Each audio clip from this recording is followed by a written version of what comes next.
Now at 11, a community hit by storms again and again and again. We have a closer look at the latest damage and how they're trying to rebuild.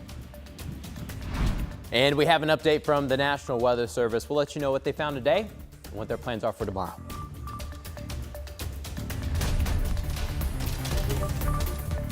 We start tonight with breaking news just into our newsroom. A person hurt in a shooting on Indy's north side. Now, this happened near North Dearborn Street and 30th Street. We're just getting some information in now. We know the person is in stable condition. We also know 2 people have been shot downtown near Washington and Meridian Streets. We have crews headed to both scenes right now. We will update you online and on air when 13 Sunrise starts at 6 a.m.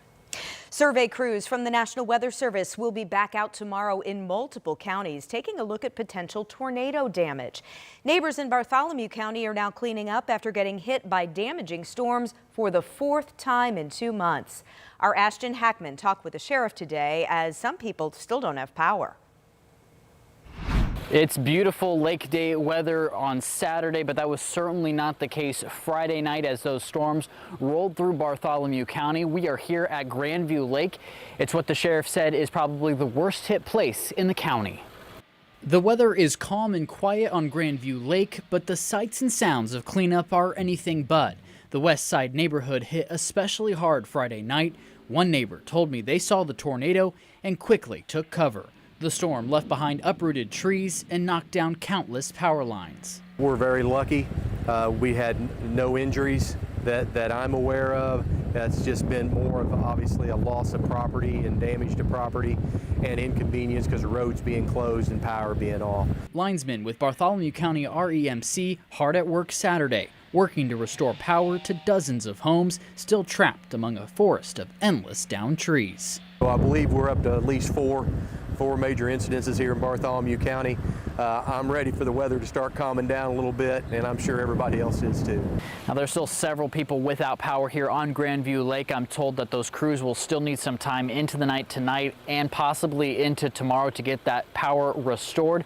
Sheriff Chris Lane reminding drivers to give those crews some space so they can get their job complete.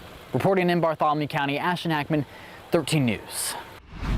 In Brown County, a horse died and several others were hurt in the storms. The Department of Natural Resources telling us that the Horseman's Campground got hit in Brown County State Park. That area and the horse trails are now closed, but the rest of the park remains open. Now to Monroe County and a closer look at the neighborhoods where strong storms tore up houses, trees, and cars. So take a look at the damage. This is along State Road 37. Piles of debris, mangled metal, even a car crushed by a storage container.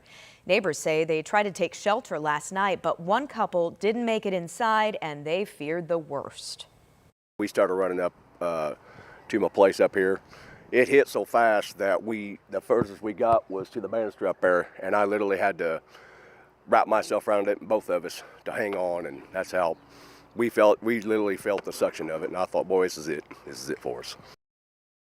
They were okay, but the Monroe County Sheriff's Office says 5 people were injured and nearly 100 structures damaged in the storm. A lot of Hoosiers now stepping up to help, and we have ways you can join that effort right now at WTHR.com. And Jenny, some of those locations you were just highlighting there, right off the old State Road 37. And then once you head just south of Walnut Street, just south of the Kroger by the Economy Inn, that's the reason why some of those images you just saw, that's the reason why National Weather Service is going with at least EF2 damage. There was a lot of EF0 and EF1 damage across the county, but they've really only done Monroe County. There's a lot to go through. They're going to go westbound into Greene County. We had that large wedge tornado, it looked like on video near Linton. Now, could have been the same one. It just got a little bit smaller towards Monroe County, possible.